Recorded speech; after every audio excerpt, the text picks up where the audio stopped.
Uish, dekat mana kita nak mulakan? Dekat mana kita nak mulakan? Terlalu banyak kelopongan, kecacatan sistem. Terlalu banyak kemungkinan juga kesilapan daripada Arne Slot yang kita jarang nampak sebelum ni. Buat pertama kali dalam kira dia kalah 3 perlawanan berturut-turut, 270 minit bermain.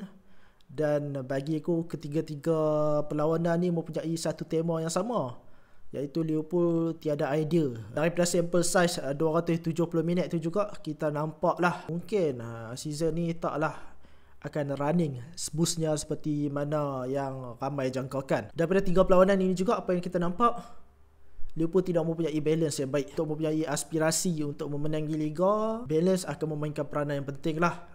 Dia tak boleh kalau contohnya satu tim tu mempunyai attack yang kuat tetapi bertahan dibiarkan begitu saja, tak apa, setiap game kita akan outscore tim. Tak boleh macam tu. Kalau contohnya kuat bertahan, kita daripada segi attacking kita timid, tak boleh juga. Untuk Liverpool sendiri 3 game ni, masalahnya aku tak nampak langsung adakah Liverpool kuat defending ataupun Liverpool terlalu overpowered daripada segi attacking. Sebab the balance is off. Kita nampak yang Liverpool masih lagi mempunyai masalah yang sama, iaitu Liverpool sangat-sangat vulnerable daripada segi bertahan. Tak kisah bertahan daripada bola set piece ataupun bertahan daripada segi fast break, tunjukkan ya Liverpool masih lagi tidak mempunyai idea bagaimana untuk bermain dengan seorang striker yang baru, bagaimana untuk bermain dengan seorang Alexander Isak dan juga seorang Florian Wirtz. Dia mudah kata macam ni lah, Liverpool membeli kedua-dua player ni tetapi setakat ini tidak tahu cara untuk menggunakan. Memang yes, sample size kecil, tetapi kan aku cakap macam ni lah, cara Liverpool bermain sekarang ni ada vibe-vibe macam 22-23, di mana Liverpool tidak mempunyai running power yang cukup dekat bahagian midfield. Kemudiannya nampak macam idea tu tak ada. Sebab bagi aku macam ni lah mudahnya, ialah what's the game plan untuk Liverpool actually.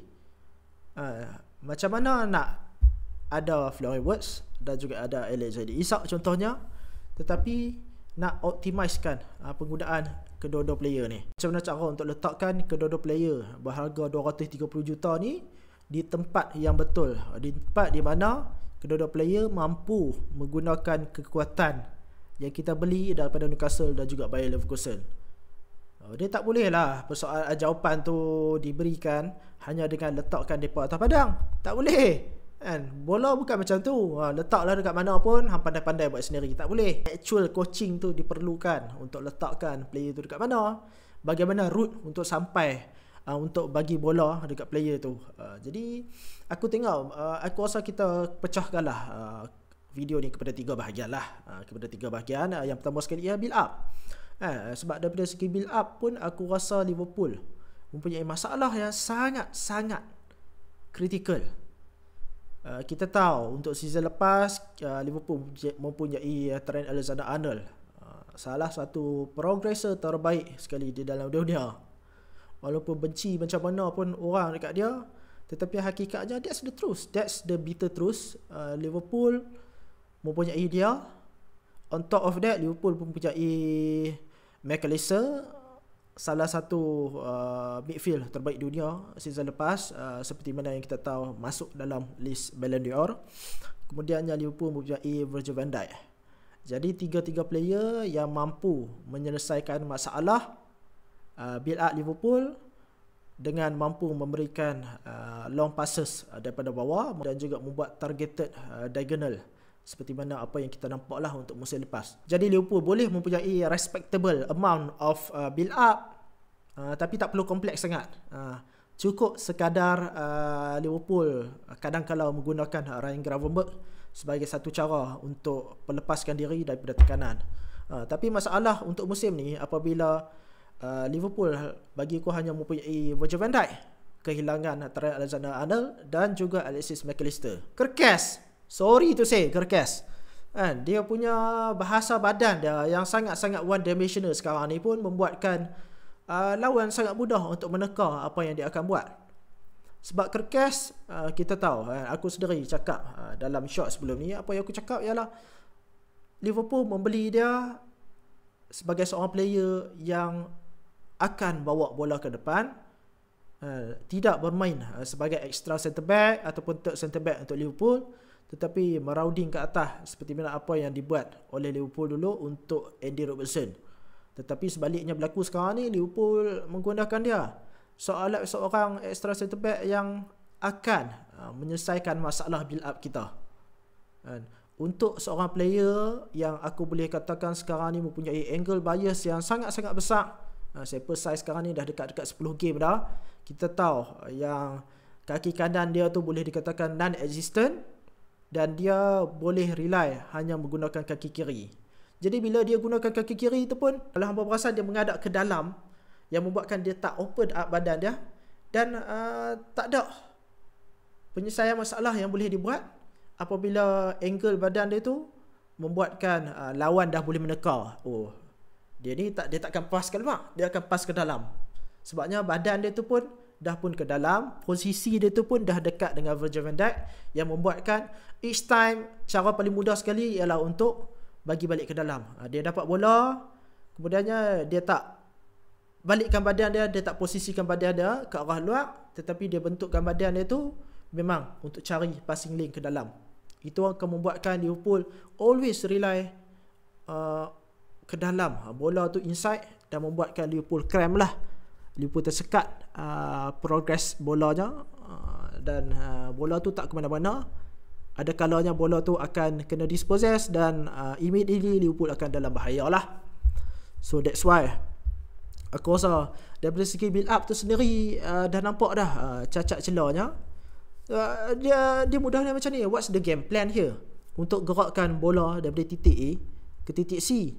Sebab bola tu dia takkan miraculously dia akan sampai terus tiba-tiba somehow daripada goalkeeper tiba-tiba sampai terus ke Alexander Isak. Adakah memasukkan Andy Robertson akan menyelesaikan masalah? Probably sikit, tetapi daripada segi defensively pun dia akan menjadi benda yang sama. Tengok macam mana pada minit 55 Andy Robertson boleh cekak pinggang, padahal masa tu Estevao ada tau.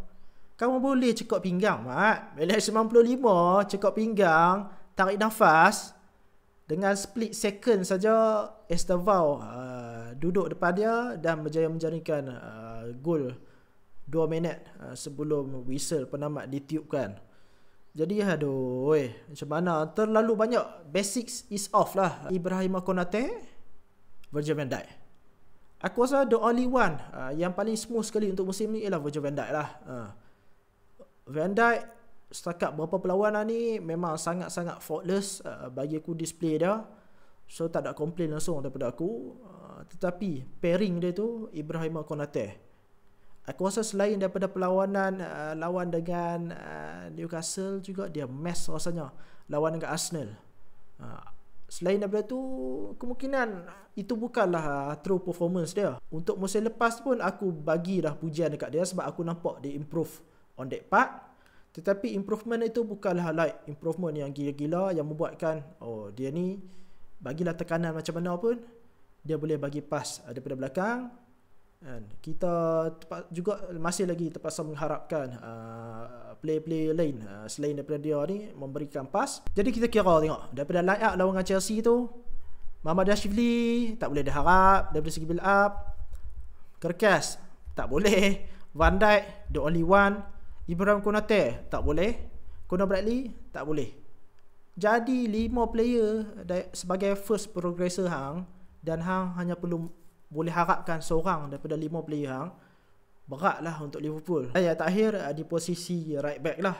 Situasi right back kita ni sampaikan Dominic Szoboszlai ialah back kanan kita yang terbaik berbanding dengan Jeremy Frimpong dan juga Conor Bradley. Sebab nampak tak ready Conor Bradley. Masalah apabila right back hang always ada tendensi untuk dapat kad kuning awal. Dan aku tengok pula dalam beberapa perlawanan di mana dia dapat kad kuning tu, ada banyak kad kuning yang sangat-sangat preventable, boleh dielakkan, tetapi Conor Bradley tak belajar.